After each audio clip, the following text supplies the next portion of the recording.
You're listening to Three's a Crowd, the North East Footy Podcast, with Rye for Borough, Steve for Newcastle United, and Ted for Sunderland. It's a big, beautiful good morning to you, Northeasterners. We hope you're all fantastic, safe and well. Welcome to Three's a Crowd, the only Northeast football podcast where we bring Newcastle, Middlesbrough and Sunderland fans together once a week to dissect each and other's news and going-ons, and we have a bit of a banter, we have a bit of a laugh, and we have a bit of a cuddle, and then we have a bit of a punch-on, and then we have a bit of a cuddle, and then a bit... It's not in that order, but it goes along something like that. We've got the beautiful Steve Wraith, we've got the beautiful Keith the Mackham to my left in his new pink away top. The Elvis strip is here. It has landed. It's been a massive week, Teddy boy. It's good to see you. Yes, Smith. Nice to see you finally. I do wonder when we're actually going to see all of us on the screen at the same time, because we're simply taking turns at the minute. But yeah, it's you know, Steve's too good looking and he breaks his camera often by the looks of it. It's true. Steve, good morning to you. It's true. Good morning, chaps. Hope you're well. Not at home today, so broadcasting from a secret location, but I'm on my way to the match today, so I have to be finished by 9:15, chaps, unfortunately. But yes, Newcastle taking on Gateshead today. Nice to be back into the rhythm of your team playing rather than the World Cup. Is there a chance that you might be Bruce Wayne of Newcastle? Possibly, mate. Possibly. You've never seen us in the same room. As, I mean, that's what I'm saying. Do you know what I mean? Like the Batman. I mean. And you said, you said today you're going to, to do the corporate stuff at the Gateshead game. I mean, I'm just saying, he might be Bruce Wayne. You never know, mate. Think about it. You never know. I could be Robin. All right, before we start getting into the banter and the laughs, we have unfortunately had some sad news this week, especially to Northeast football. The passing of Kevin Keegan shocked everyone. Obviously, we had known for a while he was unwell. And we were keeping his thoughts and in prayers and his family, close to our hearts. And unfortunately, we did lose the great man this week. Steve, it's a time where the Northeast came together. Middlesbrough came out and made an amazing post, as did Sunderland. We saw the tributes start flowing in from either club, and we saw Sunderland and Middlesbrough flags and scarves laid down for the tribute. But over to you, mate, for the passing of the great man, Kevin Keegan. Yeah, Kevin Keegan, what a man, what an inspiration. Somebody who touched millions of lives across the world, because, Newcastle United obviously have a big claim to the legacy of Kevin Keegan, because he was a wonderful player for 2 years between 82 and 84, helping Newcastle United gain promotion at the second attempt. And, amazing really to think that at the time, somebody who was still an England international, albeit for a short period of time, somebody who'd won the Ballon d'Or twice, and somebody who had, won everything that the game could offer at that particular time, more or less, decided to come to little old Newcastle, struggling in the second division, who proverbial yo-yo club who were so badly run and just came and blew the roof off St James's Park, and, scoring on his debut against Queen's Park Rangers, was the start of a wonderful relationship. And of course, Kevin's father was a Geordie. He always used to talk to him about Newcastle United, and he had such a strong affiliation to the region anyway. His grandfather was a hero in the pit disaster, of course, which has been well publicised over the last few days. So such big ties to the mining area, and he came here and just set the world alight as a player. When he flew off in the helicopter, which incidentally was my first game as a Newcastle United fan, it's the first game I actually attended. Wow. It was one of those situations where, you just never thought you'd see the great man again. He had no intentions of managing, no intentions of coming back to St James's Park. And but 7 years later, Gordon McKeag and George Forbes were on the way out. So John Hall was on his way in, and that was it. It was a fairy tale that was about to begin, and Kevin decided to come back. And I'll always remember that day at Newcastle Breweries when essentially he was unveiled to the press corps and to the rest of the world that he was coming back, and coming back off the golf courses, not coming back from managing abroad, not coming back from a bigger club and coming back to Newcastle to try and save them from relegation. He was coming off the golf course after 7 years, after having no involvement in football whatsoever. And that was the strange thing. And I remember the criticism levelled at this decision by Newcastle, by the press, and this will never work, and this could be a disaster, and especially the position Newcastle find themselves in. But they had underestimated the link, the bond that had been built between Kevin Keegan and Newcastle United in those 2 years that he was a player. And it was a simple thing. It was belief, it was hope, and those two things, along with some very shrewd purchases by Newcastle United at that time, the signing of Brian Kilcline is often pointed to as one of the big ones. But it was the lift that he gave the players who were at the club, the likes of Gavin Peacock and David Kelly, who were both wonderful players in their own right. The lift that he gave to the community as well, just by being Kevin. And that season is pivotal in our history, because had Newcastle gone down that season and been relegated to the old third division as it was, that would have been a big change in our history. Who knows where would we have gone? Would Kevin Keegan have stayed at the club? Would Sir John Hall have been able to sustain the financial promises that he'd been given, and would he have been able to save the club? It's a simple thing, and it was just a mastermind bringing Kevin in, it turned out. And of course, once we stayed up, the following season was just incredible. We went on that wonderful run, at the start of the season, winning, I think it was 11 straight games. We went down to the Roker Park, and that wonderful game against Sunderland where we managed to beat them as well. That was potential banana skin. We beat them. We came a cropper, of course, against Grimsby at home, losing 1-0, and Dobbin, of all people, scored the goal. But then that was it. The rest of the season was wonderful. Newcastle, of course, clinching promotion at Grimsby, and then being the farewell game at St James's Park. The end of season game was a 7-1 demolition of Leicester, and then into the Premier League. And of course, those Premier League years, where, with the exception of Sunderland fans and Borough fans, I guess, Newcastle were everybody's favourite second team. It was wonderful to watch the rise in the birth of the entertainers, because as a Newcastle fan, as somebody who had been a season ticket holder anyway since '89, I'd paid on the turnstiles from '84 to '89, but then being a season ticket holder from '89, you finally felt as if you'd arrived, and you're watching the entertainers, you're watching this free-flowing football, which had never been seen. Nobody'd seen ever seen that kind of football. And it was this gung-ho attitude of, you'll score 3, but we'll score 4. And it was entertaining. And it just seemed as if every other month Newcastle were bringing in a new big name, a new hero, a new talisman. Your Ginolas, your Tino Asprias, your Philip Alberts. It was a wonderful time to be a Newcastle fan.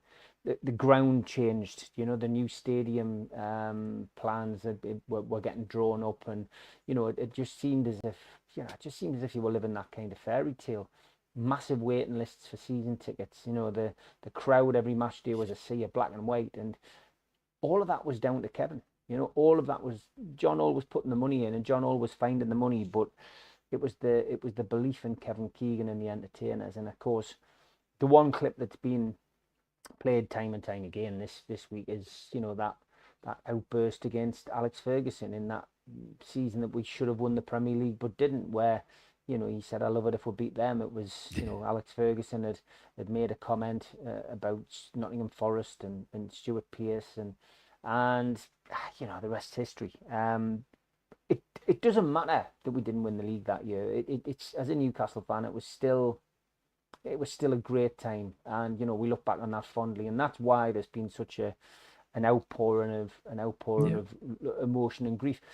And you mentioned at the top of the show just about the flags and scarves coming from from other clubs, Sunderland, Middlesbrough, and many others, and it's because people did respect Kevin Keegan. They respected him as a person. I'll always remember the very first Great North run, where this speaks volumes of the man, where he comes to the region and the first thing he does in the Great North run, the very first Great North run, is wear a half black and white shirt and a half red and white shirt. And I think that's why Sunderland fans have got massive respect for him, because he didn't like divide, he didn't like two sides. He understood that for 90 minutes on a football pitch you could dislike each other, but pivotal time to do that, because the 80s was when the hooligan side of things was at its height. So to do that was very clever. However, if that was Kevin's decision, well, I don't know. I never asked him. I should have asked him that at a talk in one day, but I didn't. I'm not sure whether anybody else did. I doubt they did, but obviously lots of people have referenced it. But if that was his idea, what a master stroke, you know, to try and pull people together and try and unify the Northeast in that way. But he will be missed. It's you know, the period of mourning has been a very respectful one, and you know, for me to see that sea of scarves and flags and what have you, you know, that photograph, I'm not sure who took it, but it's circulating on online now. Newcastle, of course, are going to start removing the you know, the tributes on Tuesday, I think it is. But and of course they'll be you know disposed of in a very sensitive way. But I think they're going to make a decision on the shirts and the scarves and what happens with them. But it's just. It was to be expected. It really was. And I've been up there a couple of times this week. I went up incommunicado, and you know, I don't want to be standing and getting interviewed on TV already. It's not about that for me. I always even feel the press should leave it. You know, don't start interviewing people outside the ground. Just let people pay their respects. You know, and of course it just attracts people. It just attracts people who want to go up and get on TV and talk about it. I'm all for. You know, more for people sitting in a studio and talking about it, but that's a place of rest. It's a place of memorial. You should just leave it, you know. But it's been great. In respect, you know, lots of people have respected Kevin and paid their respect. And don't forget as well, if you want to go and you know, sign the book of condolences, there is one at the ticket office. I haven't really promoted that a great deal because I don't know what time the ticket office is open. That's a different story. But the book of condolences at the Civic Centre and the Central Library, Newcastle Central Library. The Central Library is open 10 to 4, Monday to Friday. And the Civic Centre one is open 8:30 till 4. So anybody wants to go and sign the book before they get taken away as well, you know, get yourself up there and go and do it, because it's I'm sure they'll be finding their way to the family at some point. But yeah, sad week, and yeah, it's been an emotional one for everybody. Teddy boy, obviously it's a time where all of the Northeast comes together, mate. I mean, Kevin Keegan won 2 Ballon d'Ors in 78 and 79. I mean, the man was not only, you know, sometimes it's easy to forget how good of a player he was, you know, because of the managerial roles that he did, but then obviously how good he was as a leader as well. And on and off the pitch, he was just a brilliant human being. And what he did for the whole North, mate, and I guess just a view from Sunderland. I mean, it's a time where we put rivalry aside. Oh, 100%. You know, I'm of the era where Kevin Keegan was the first footballer I ever remember. And you know, that speaks about the stature. Obviously, you know, Sunderland at that stage were probably going through a bit of the doldrums, but everybody knew who Kevin Keegan was. And you know, by his own admission, he wasn't like the most technically gifted player, but what he gave was goals and heart and proper leadership. And you know, I think that's why he made such a good manager in the end. Steve touched on it there.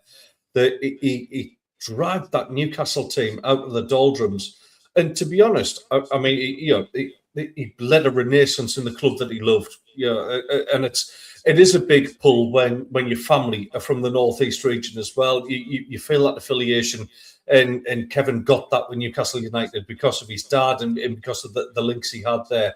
You know, for all he wasn't born in the Northeast himself, he certainly was a Northeasterner at heart. I think that's fair to say. But he revolutionised Northeast football. You know, everybody else had to all of a sudden play catch up. You know, we were like I say, we were in the doldrums. Roker Park was dropping to bits. We had a team that was, you know, floating around the second tier, dipped once into the third tier as well. All of a sudden, things have to change. You know, and it's almost like a light bulb went off at Sunderland and Newcastle, going, that lot are absolutely getting away from us. And he did. I mean, I know he didn't win anything, but he didn't have to. It was the brand of football. You know, Sunderland fans were absolutely gutted because they were absolutely top dogs of the Northeast for a good long time. And that's who got them there. You know, I remember them training in Durham. There was people who probably used to be Sunderland or Borough fans just starting to switch a little bit and going to watch the playing in Durham, and the likes of Ginola and players like that brought in, and they played their own brand of total football. But like I say, everybody else, I don't think you would have had the likes of Ravanelli and Emerson and Janino. I don't think they come to Middlesbrough unless Newcastle have done what they've done in sort of leading that like I say, a renaissance. So yeah, it's a huge loss, and I'm delighted with the way the Northeast as a whole has responded. Obviously a lot of Newcastle fans very emotional about it, and rightly so. I think they'll feel this as much as they felt the passing of Bobby Robson. But to see the whole Northeast coming together for that, it's no surprise, to be honest. It's just great to see. And when we've got the derbies back again in the top flight, and that's always nice to see. And obviously that generates the usual passion, and sometimes that boils over in the likes of social media as well. And it's just great to see that when it matters the most, that's when the Northeast comes together. Yeah, no, I think it's beautiful, and I think it's a real statement again of the Northeast football and how well we come together when something happens, and rivalries get pushed to one side, and I think even the deepest of hatred can see through the light when it comes to someone that was so influential on football like Kevin Keegan was, and we may he rest in peace, and thoughts and prayers out to his loved ones and family. Moving on from a special tribute there from Kevin Keegan, we've got a lot of news happening with Newcastle, Sunderland and Middlesbrough obviously coming in. We haven't got a long show for you today. We've got to get Mr. Bruce Wayne off to his football game. Middlesbrough are playing in a friendly today against Hartlepool. Newcastle obviously taking on Gateshead. Sunderland are en route or in USA now, I do believe as well. So they'll be starting their preseason tour. So there is football on the horizon, and we're not far off from a new season. Can you believe it? It just goes so quick this time, doesn't it? We're already through the World Cup. We're now on the eve of a new season, and we are making some incredible signings, every one of us. But it does look like there's going to be more pain, as it looks like Arsenal have submitted a new £70 million bid for Bruno. Newcastle obviously losing. It's not happening, man. It's rubbish, man. It's rubbish. They haven't done that. They haven't done that. It's not. There's been nothing public. There's been nothing public. You're listening to people like Ben Jacobs whittering on, and who's got more. He's covering. I thought he used to be on a pod with you, and I thought he used to be. I won't have him back on, mate. I won't have him back on because he's joined the ranks of people who are just stirring things up for my football club. So I'm sorry, mate. I'd rather just stick with people who are real and who don't bullshit, and that's where I'm at the minute. Yep, love it. Well, there's going to be interesting times ahead. Middlesbrough obviously dipped their toe into the transfer market after losing Hackney and Dale Fry. We've gone and signed Will Lancashire, an amazing striker that was on loan from Tottenham Hotspur with Oxford United, scoring 11 goals and providing 7 assists last season. He is the talisman we have been looking for. A young Harry Kane once touted. He has the same pathway. Obviously, an Arsenal youngster, went to Tottenham as a youngster, and we have signed him in a big 8 million up front, but we could rise up to 20 million in total if we were to get promoted and we were to reach the goals. It's a massive statement for Middlesbrough, who had to watch the end of last season as it was, and I think Steve Gibson standing there watching Hull celebrate at Wembley there wouldn't have helped anyone, and everyone calling out for Steve Gibson to stop being so skint. Well, I tell you what, he's digging his hands in his pockets, and we have got a couple of Americans on the horizon for Middlesbrough ranks as well. And speaking of America, Teddy boy, Sunderland are over there at the moment. There is some notable outs, obviously, for the preseason trip, mate, but it's going to be good to see Sunderland getting their boots back on. Yeah, I'm going to have a couple of nana naps later on this afternoon, so I can watch our friendly at 1 o'clock in the morning tonight or tomorrow morning against welcome, Liverpool. Mate. Yeah, it's right. Now I'm starting to see it from your perspective. Absolutely, yeah. So all the World Cup lads are still missing. There's only Isidore has actually joined up with the squad so far, because obviously his country didn't make it into the group stages. All of the other World Cup lads will join up towards the latter days of July. In fits and starts as well, depending on obviously how far they went in the World Cup. So yeah, it'd be nice to get everybody back in. In terms of outs, there was only Mayenda, who we discussed last time out anyway. great bit of business that the club's done there. Sad to see him go because obviously he scored a couple of important goals, but we've got to progress. And I think, for all, we've only made the one signing so far, the free signing of Meunier, the Belgian right back. I think that's seriously good quality added into the squad there. Everything you read from previous coaches, colleagues, speaks so highly of the guy in terms of his professionalism. It sounds like we've got another leader in the team. And apparently, for all he's 34, the record physically absolutely unstoppable as well. So that's what we need. We need to add these bits of quality into the squad. There's a few fans getting a little bit nervous that we haven't signed anybody else at this stage. But full faith in the process. Regis Labrise has already said that, we're not going out and buying 14 players this time. It's 5 or 6 absolute top. And to get those bits of quality over the line, it just takes that little bit more time. So, this pre-season trip is a chance just to give others a little bit of a run out. Interestingly, Pato, Anthony Patterson is out on the tour. I think that's to get a transfer done, to be honest. Because to the MLS or no. It's bearing in mind one of the 3 teams that were playing in the United States is actually Wrexham, and they've been credited with quite a bit of interest in them as well. I believe the price tag's in around 7 million, which is well within their kind of budget. Yeah. They definitely do need a keeper, Wrexham, because Okonkwo was starting to make some uncharacteristic mistakes last season. Pato's by no means perfect, but I think he's definitely an upgrade. On right at Millwall on loan. He showed his stuff. Yeah, he did. He did. Pato's a good shot stopper. He really is. Yeah. He's a very, very good championship level keeper. But he just doesn't stand a chance of getting into our squad. Let's be honest. But yeah, in terms of some of the youngsters who've made an appearance, certainly in the first pre-season friendly against York. Treog and Sui, I was really impressed with. I thought he led the line well. He's clearly been watching Brian Brobby because he was physical. He got in the way. All right, talking about the League Two team, but when he's all he's been doing is playing under 21s football, then you got to respect that as well. So yeah, a couple of decent performances out of that. They'll take their chances when they can, obviously, to try and get in the squad, but Regis Labrise has already said he's looking to work with a squad of around about 20 senior players this season, which is tight, obviously. Their fitness is going to have to be absolutely bob on, but trust the process. Yeah, well, I'm happy with the way things are going so far, and happy that nobody else has been sold yet. Yeah, fingers crossed. There's a long way to go. This window seems to be a crazy one with the money that's flying around so far and some of the transfers we've gotten through. We will get into that and a little bit more, but it's time to sit back, relax, charge your glass, because it's time for Troll of the Week.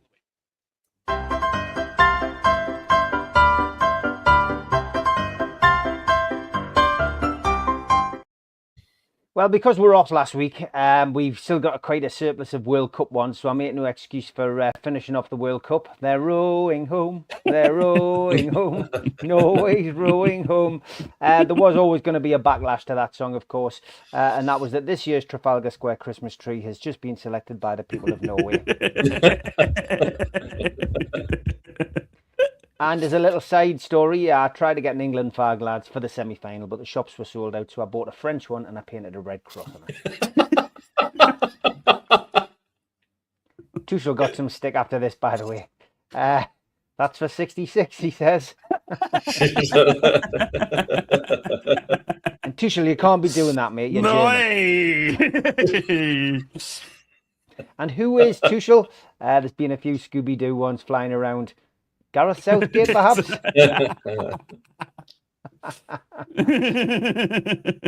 And the new Power Rangers does look rubbish. I've got to agree. Louise. Oh, Harry, don't cry for me, Sargentina. Oh. And to cheer the Argies up, here's another picture of the Belgrano. Oh my God. Now it makes sense. It was a tribute to his granddad. Oh. And when the final was played at the Boozer, Spain versus FIFA. Brilliant, brilliant advertising. And last one for the World Cup, or last two, sorry. Watching a Spain match, I remember that Yamal has a twin called Juan, but their mother only carries a photo of Juan, because if you've seen Juan, you've seen Yamal. And I know that you both love these lookalikes, lads. There's been some absolute belters. I'll keep the best to last. Thanks to Chippers for sending these ones. Jeffrey Starmer. Jesus Christ. Just before he left number 10. This was great. Royal Nail. My God. Or how about Paul Weller? Oh, my God. Or Godzilla. But the best one, lads, was at the World Cup. Robbie Williams' homage to Paulie Walnuts at the World Cup final in New Jersey. That's bang on.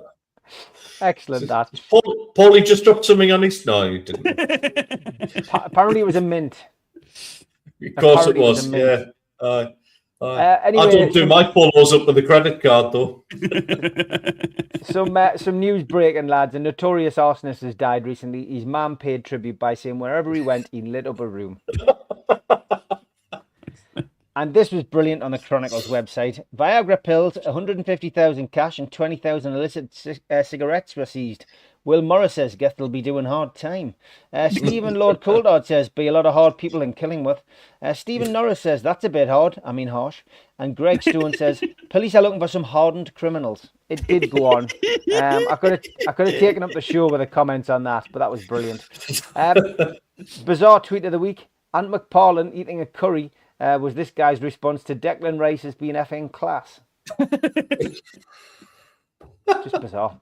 I'd love to. He's probably been out with Robbie Williams. I went out dressed as a chicken last night, and I met a girl who was dressed as an egg. One thing led to another, and a lifelong question has now been answered. It was the chicken. And this was hilarious. Newcastle United advertising all 7 pre-season games live on their TV channel for $24.99. I was going to buy it, but Aston Villa bid $29.99.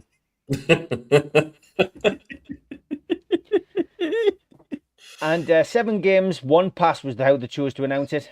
That guy says Alanga's stats for the end of last season. I did chip in I could have included my own tweet because I said 7 games, 1 pass. Christ almighty, that's optimistic with the squad we've got. And this guy's lying in bed. Remember when you wet your pants in 2nd grade? Remember when your locker combo was 14.32.5? Remember when you spilled coffee in last week's staff meeting? Yeah, Jeff soon regretted buying a memory foam mattress.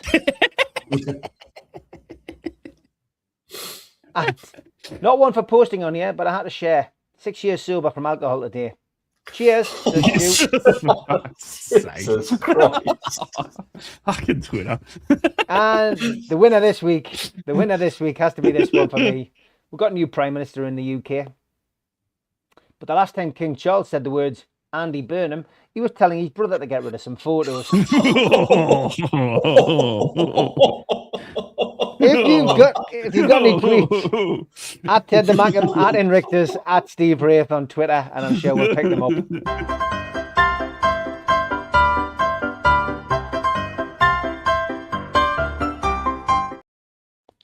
Good morning, Your Royal Highness. Welcome back to Three's a Crowd. My name is unclassified. You will not find me, but it is Ted the Macam here sitting. And if you want to direct any comments about today's show, please go to at Ted the Macam. He'll love to speak to you on Twitter if you are from the Monarch as well. We hope you're all fantastic, safe and well. We haven't got long. We've got a couple of friendlies today that the lads need to get off to. And poor old Teddy boys staying up until right time to watch Sunderland play. But let's look ahead as the season is almost upon us, lads.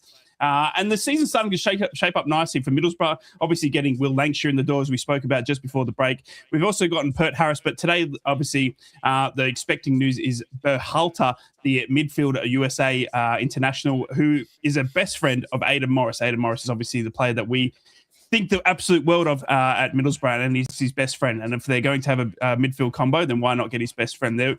And the thing for me, lads, that I wanted to talk about, there's 2 questions that I wanted to pose to you just towards the end of the show here is, Is there something about with footballers going to the Northeast? We've always read about people coming to the Northeast and not wanting to stay there. We spoke about to you, Teddy Boy, with Granit Xhaka and his wife potentially wanting to move, but obviously that's been settled and stuff like that. Well, we've had Aidan Morris, who's come from America as a young kid. He's moved across the world to play for Middlesbrough. And I think there's always been a bit of a, geez, man, I hope he never leaves us. You know what I mean? I hope there's not a homesickness. And it seems to be a thing these days. Obviously not from our generation as much. You know what I mean? I joined the military and I said goodbye to home at the age of 17. But there seems to be a little bit more about taking care of the lads these days. We see Morgan Rogers going to Chelsea. And obviously that links him with Cole Palmer, who's his best friend from kid days. And I think that sort of helps Cole Palmer decide, well, I want to stay at Chelsea now because my best friend's here. Aidan Morris. We got his best friend. Do you know what I mean? Is there something behind that in terms of bringing in mates, I guess you could say, of important players to your club, Teddy Boy? I think it plays a part. You know, I mean, we wouldn't have got Nordi Mukiele if it wasn't for Granit Xhaka. You know, they were colleagues together at Leverkusen. So yeah, I think sometimes it can work as a bit of a benefit. Sunderland fans will already, I can sense them screaming at the monitors already, or screaming at their phones, go and tell the story about Nicholas Medina. So we obviously had Julio Arca, who's that's Rooney. I need to tell the story very quickly. That's Rooney, who's a pal of mine's pet. Will, if you're watching, mate, hello, buddy. So yeah, Will's responsible for pretty much half the British Army now starting to watch our podcast, and Rooney obviously is a big fan of us as well. So beautiful to have him along. He's a very good dog, and I'm talking about Rooney and not Will. See you soon for a couple of beers, pal. Yeah, so. In terms of good morning, Hobbit as well. Yeah, sorry. Speaking of good friends, lovely to see us all joining in. This is lovely. What a cracking DJ as well. Good lad as Hobbit. So yeah, listen, we signed Julio Arca, obviously a bit of a club legend, cult hero, great player for us. But we always said that Nicholas Medina, who was signed for a similar sort of money, I don't think he played a senior game for us, but was literally signed as kind of just a mate to have around for Arca. So yeah, sometimes it works, sometimes it doesn't. I think if you talk about Americans coming over, you've only got to look at Lyndon Gooch, who came to us as a kid, living thousands of miles away from home. Yeah. It's about, I think a lot of it, yeah, I get it, about the regional thing, and some people want to be in the bright lights of London. God knows why. I think it's an awful place, but there you go. But I think it's also about the club and how the club adapts and getting these like sort of, almost like a foster family kind of atmosphere about the place. I think from what I see, I think the Northeast clubs do a really good job at that. I know Sunderland do. They're very welcoming. Every new player that's interviewed is blown away by just how friendly and inclusive everybody is. And I know I give it to Luke O'Nien on occasion, but to have him as an ambassador, as a sort of a club captain to welcome people in, you just know that they can't do enough for you to help you settle into that club. So, yeah, I mean, getting back to your signings, it's exciting times. You need to do everything you can to hold on to that little player, mate. Mate, it's absolutely dynamite. Yeah.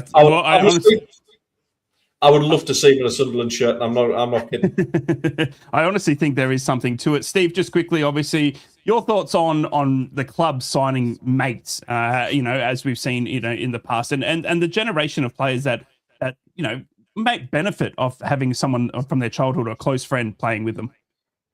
Yeah, I mean, we did this with Matthew Debussy, back in back in the Pardew days. We signed like a big French contingent. The whole dressing room seemed to be French. We actually had a French international day at one point, to celebrate them all. But it was Johan Cabaye and Matthew Debussy who were best pals. I mean, that's the last time I can remember us doing that. Yep. I mean, I guess we almost came close to it in 2025 when we brought Anthony Elanga in to play alongside Isak, but Isak obviously hit the exit door. So yeah, I mean, it does happen. I think it does happen. I don't think clubs are built on that, but I think it can be a bit of a sweetener. I mean, I heard a bizarre story. I'm not sure who told me this now, but it was a situation where a manager was dealing with the mother of a player that he was buying, and the only way that he would sign for the club is if they took the brother with him. But that siblings, it's happened with siblings as well. So yeah, I do think it happens. Certainly has happened at Newcastle in the past, but I don't think it's a regular. I don't think it's a regular thing. It's quite a rare thing to happen. But it can be a sweetener to somebody to make them want to come to the club. It is going to be very interesting to see how Berhalter settles into Middlesbrough life, and obviously with his best mate Aidan Morris, and looking towards the future, Max Arfson as well. Teddy boy, on the eve of friendlies, mate, I got to pose my second question to you, mate. It's come out this time, for the first time ever, Middlesbrough are playing some friendlies behind closed doors. Games that aren't visible to the public eye. They aren't selling tickets or anything like that. Now, whether that's to do with the whole Spygate thing we had, whether I was going to say, I bet you Southampton can watch They'll find a way, mate. They'll find a way. I mean, we've got only 2 friendlies this preseason that are in front of the selling tickets for. We had obviously Celtic last week, and we've got a game at the Riverside next weekend against Espanyol. Obviously, Sunderland have gone over to America. We've got today Newcastle playing Gateshead. Is there something about friendlies, being, sold and for tickets? Have you got an issue? One thing that I think that should be, and I'll die on this hill, is that friendlies, especially when they're put on TV or if they're put on, the websites or whatever like that, it should be free, given that it's a friendly. Where do you stand on ticket sales and the money that's going into people behind friendlies? Well, firstly, speaking of friendlies and speaking of the game against Celtic, you deserve a lot of credit, by the way, a lot of credit for 57,000 views of your game, your watch-along against Celtic. A pre-season friendly, by the way. Mate, that is incredible, and you deserve a lot of credit for that. That's excellent, mate, and very, very proud of you. So anyway, niceness out the way. That's the last time I do that this season, Steve. Can you just make sure you write it down? Yeah, I've made a note. Right. 1-0. Anyway, back to giving this convict some grief.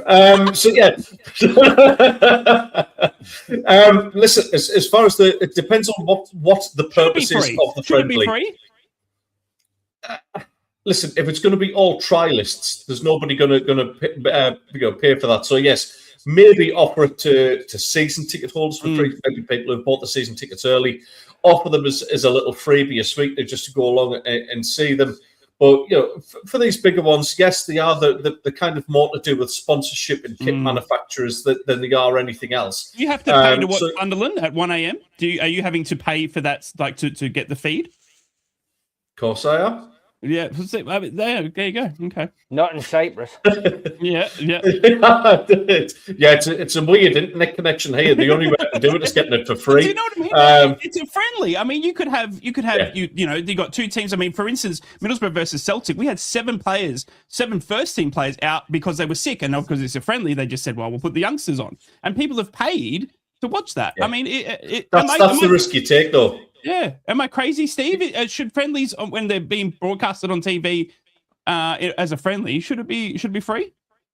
Well, I mean, you would think so, but I mean, look at Newcastle there. I mean, we did it in Troll of the Week. $24.99 for 7 games. I mean, who the hell is going to sit and watch all of those games? Unless you're really desperate, like to I wouldn't pay $24.99 for that. I've got to say, in the past, I've paid maybe a lot less for maybe 3 games, but I just think it's a rip-off, and I've got no interest.